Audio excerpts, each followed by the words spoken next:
Hello, everyone, and welcome to this very special edition of Through Conversations podcast, where we explore the truth through conversations with the most brilliant minds. Maybe and probably a lot of you who are watching today are recent subscribers of the show. You probably saw or watched or listened to my interview with Professor Garry Nolan. And I just want to say thank you for your support. Thank you for your comments and for engaging in such an interesting and honestly mind-expanding conversation. I didn't expect such an outpour of support and such engagement from all of you. Of course, I knew that the conversation itself was just mind-bending, and I had to really listen to it a couple of times.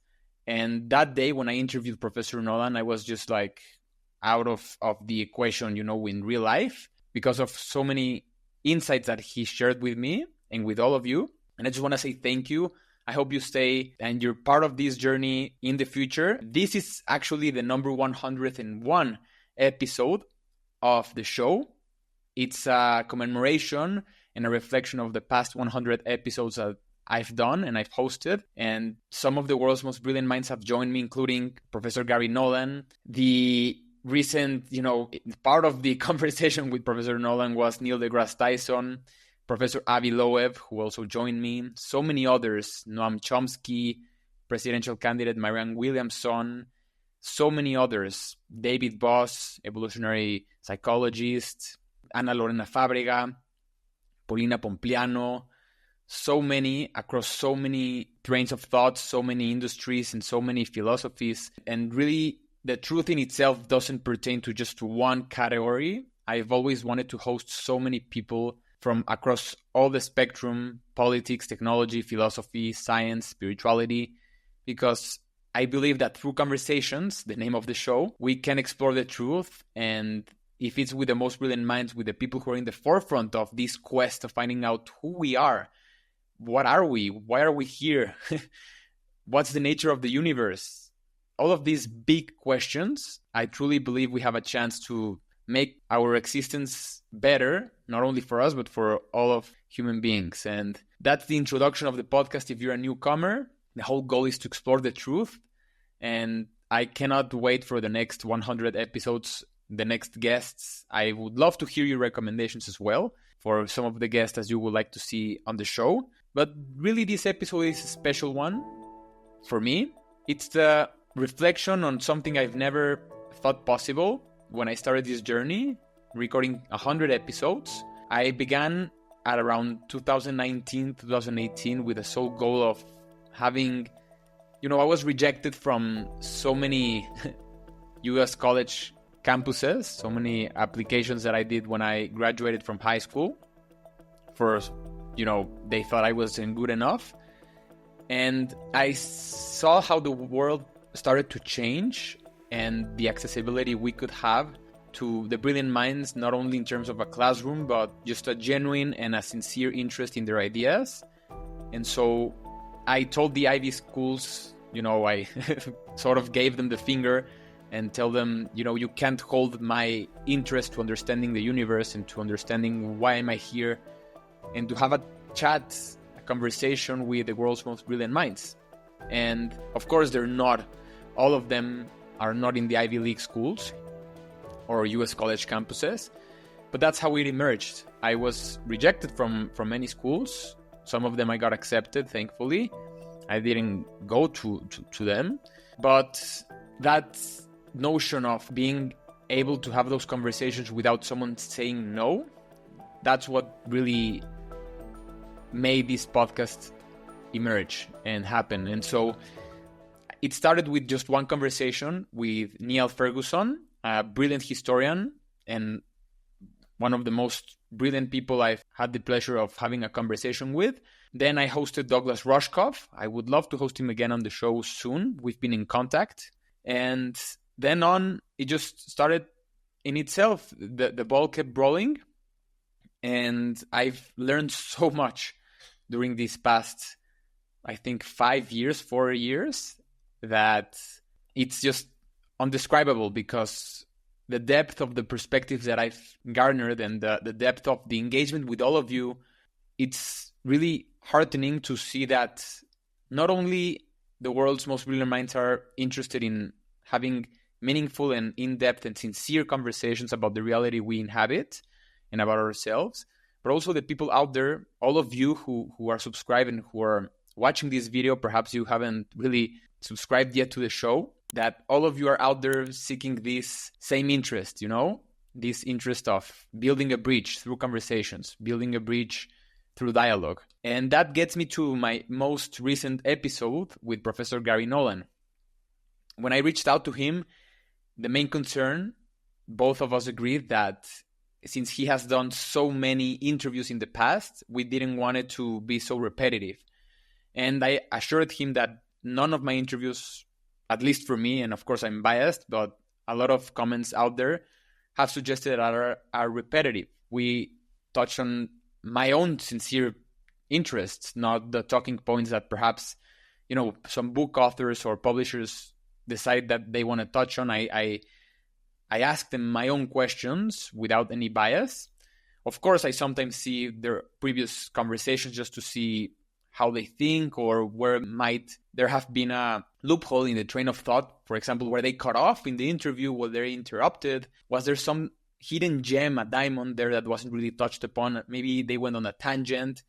And so with Professor Nolan, my main goal was to really uncover my own questions about, we always talk about day one when non-human entities, he told me to start mentioning them in that way instead of aliens. I think about them as aliens. But what happens on day one? We always think about it, but let's discuss what happens on day two. When we already have the disclosure, full disclosure that aliens are here, non-human entities, full disclosure that we're not the only ones here, full disclosure that there's something else out there. And I was expecting a different answer, if I'm being honest. I was expecting, because we touched upon it during the conversation, he said that, what about the stock market? What about religion? What about our conception of who we are? Why are we here? How we got here? Who else was here before us? Who else is here now? And he said that, people at the end of the day, they really need to live. The next day we will have to all be worried about how we're going to make a living. We're going to be worried about, are we going to send our kids to school?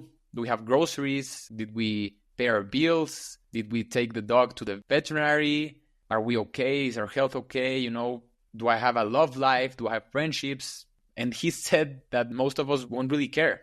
And for me, that was a shock because I always assumed that I thought I would change as well. Day two would be, havoc on my existence. But Professor Nolan's rationale did resonate with me. And day two might be a paradigm shifter, but I don't know if all of us will change.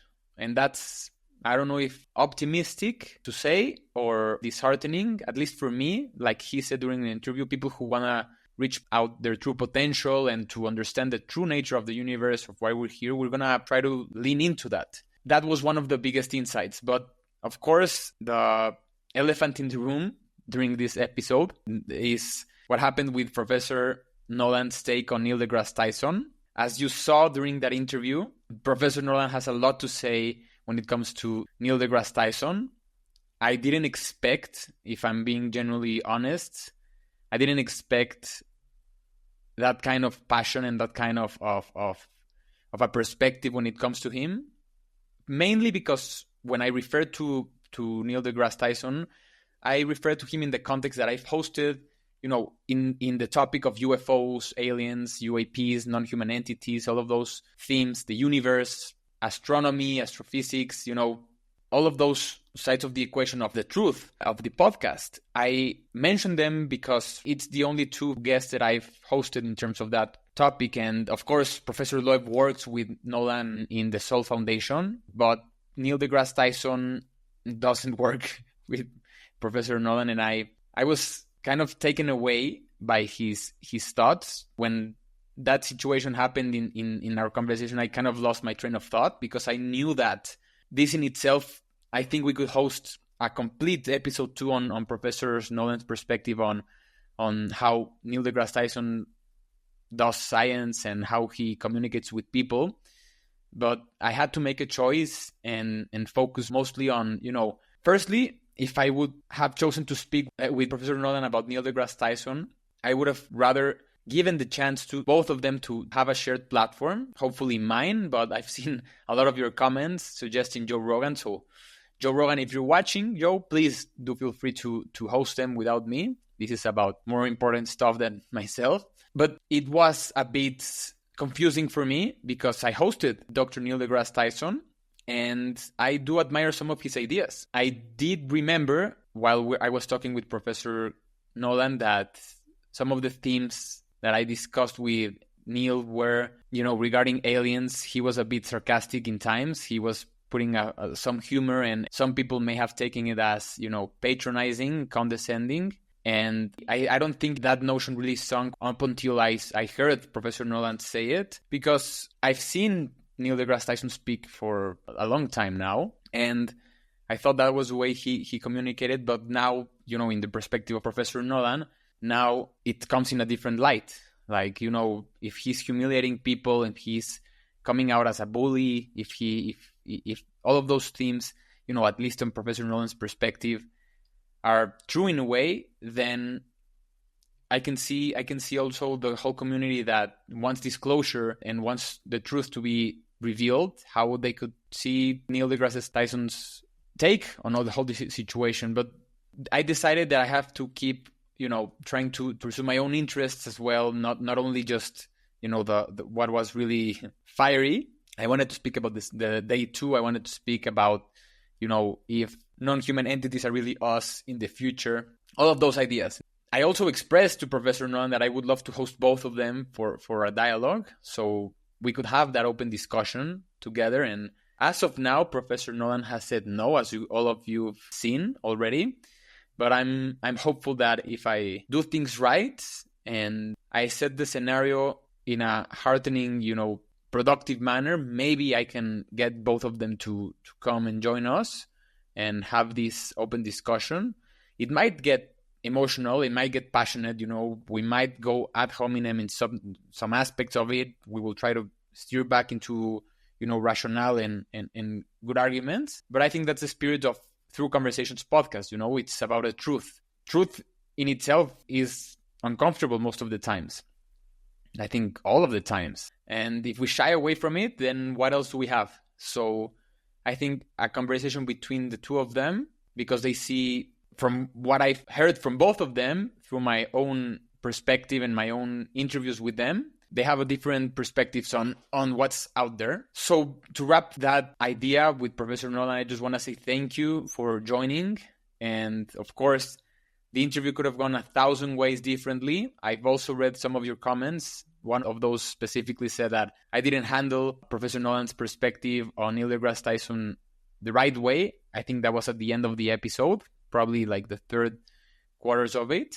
And you're right, I wasn't expecting this to go so much in depth into that. And that might have been a mistake on my end. I could have gone deeper into it, but still, I think the conversation was really fruitful, and it speaks for itself. A lot of people are engaging with it, but yeah, it was a mind-blowing conversation. And another theme that I've been profoundly interested in, my background is in political science, is the 2024 presidential election. And if you just subscribed from last week's episode, I encourage you to watch the episode that I did just 2 weeks ago on a 6-month recap on all of the guests that I've hosted throughout 2024. And that includes the overarching theme of hosting brilliant minds who are experts in the elections and politics. And it's impressive that President Biden has stepped down. I had a hunch back in January.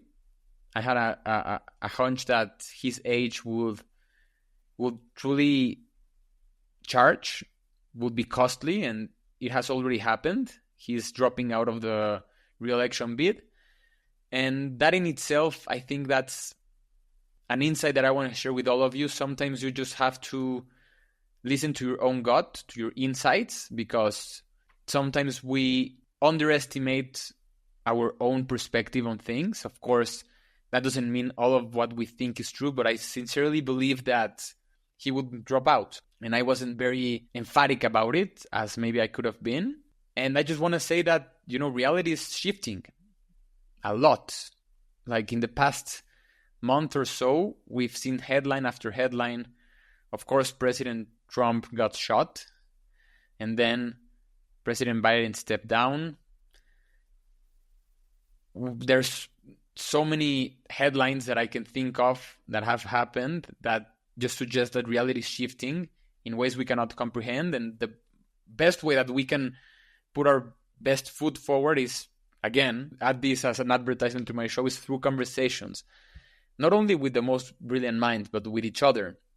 And that brings me to the third theme that I wanted to reflect on for the past 100 episodes, is that sometimes I've been feeling that a lot of you who engage with the podcast would love to have an opportunity to join me, of course, virtually, and in the future, hopefully in person, but would love to join me when I do these interviews, when I record these interviews. And so I've been thinking on the next 100 episodes, I would love to have the opportunity to create a new segment. You could call it a new opportunity for all of you to join me and have like a town hall, a virtual town hall, a panel, maybe a master class, maybe just a regular conversation, a Q&A with some of my previous guests.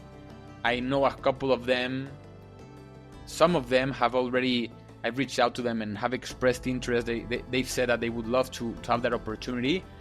And so I envision that in the next, of course, 100 episodes, it's a long time. At this pace, it would be probably around 2 years' time if I continue the weekly uploads.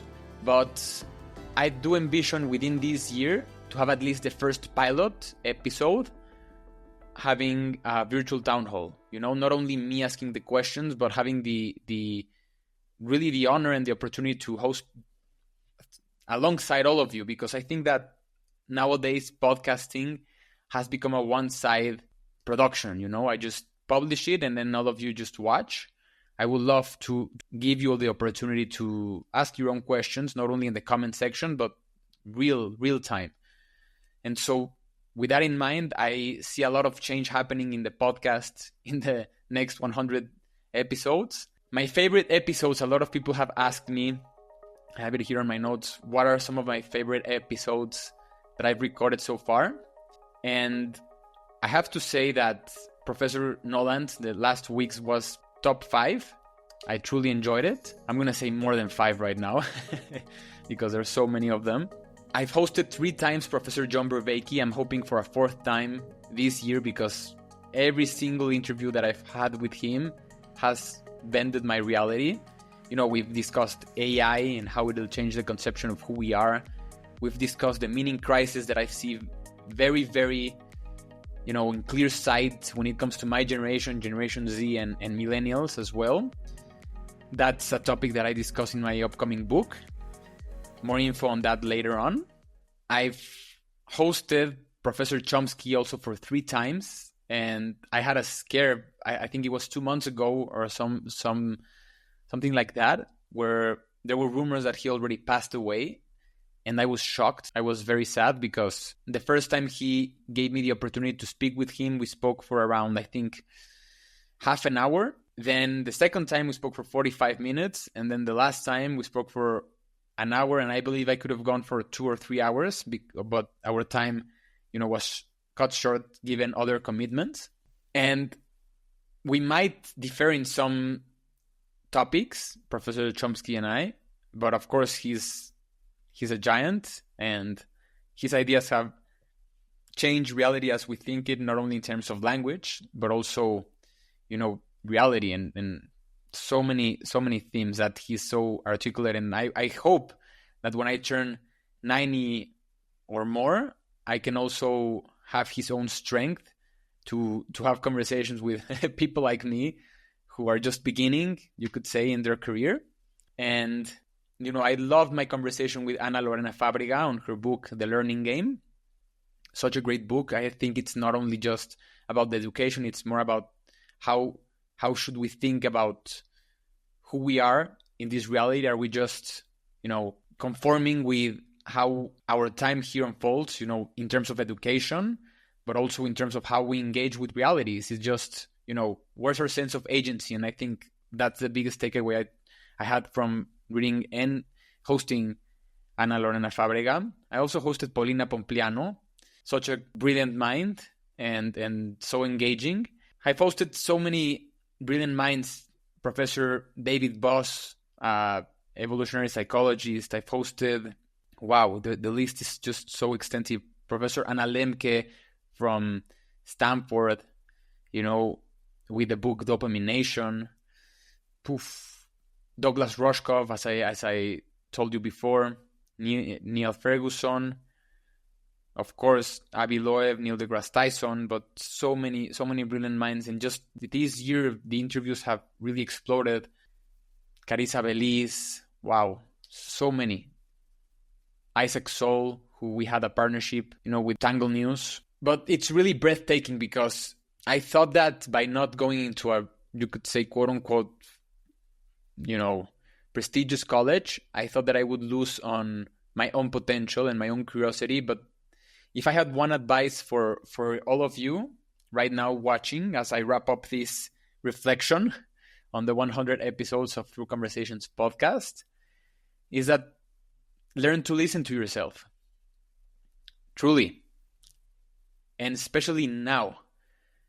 So many variables out there, so many people whispering in our ear that they know what's better for us. Not only, I refer to the macro, also the news outlets, the media, social media, people who pretend they're our friends. But sometimes the best thing we have to do for ourselves and for the world out there is to listen to ourselves, to listen to our own compass, to calibrate our own intuitions of who we want to be on this reality, on planet Earth, who we want to be for others. And for me, my mission for this, with this podcast, has been to ask my own genuine questions that I believe a lot of other people have in terms of our reality, in terms of why we're here, how we can make the best of our time on Earth, and try to do it with an optimistic vision and an optimistic tone, Of course, covering the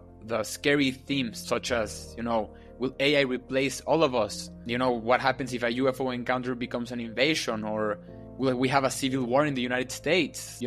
What about technology? Why are so many people against technology? We do have to cover the most pressing challenges that we have, but this is not mutually exclusive in terms of doing so with an optimistic version of the future that we want to inhabit. Because at the end of the day, we kind of owe it to future generations, to build that bridge of truth, to do that golden rule with them of facing our challenges head on, but with an optimistic vision. Because at the end of the day, do we want to live in a dystopian reality? I don't think we want to. I don't think none of us want to live in a reality where we can't access the truth from ourselves and to ourselves. And so, again, listen to your own gut feelings, to your intuitions. If you want to start a podcast, if you want to write that book, if you want to start that business, if you want to express your own ideas, do so, and listen to your own compass. Because nowadays and in the future with AI, it's going to be the biggest asset that you'll have. And so with that, I just want to say thank you. Sincerely, I genuinely thank you for joining me, even if it's just for one episode. If you just stayed for that episode and you listened, I want to say thank you, because that's a vote of confidence in the show, and that's a vote of confidence on the truth and exploring the truth through conversations with the most brilliant minds. If you stayed through the whole journey, the 100 episodes, wow, please reach out to me. I would love to engage with you and to speak with you.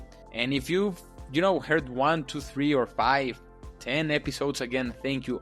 All of that counts. And with what I'm planning with this endeavor, with this journey, every single point of engagement with all of you truly, truly matters. And so thank you. And I cannot wait to see what the next 100 episodes have in store for all of us. I'm planning on bringing so many brilliant minds, and I do sincerely hope that you stay tuned, because you make it worth it. So take care, and I'll see you in the next episode. Bye bye.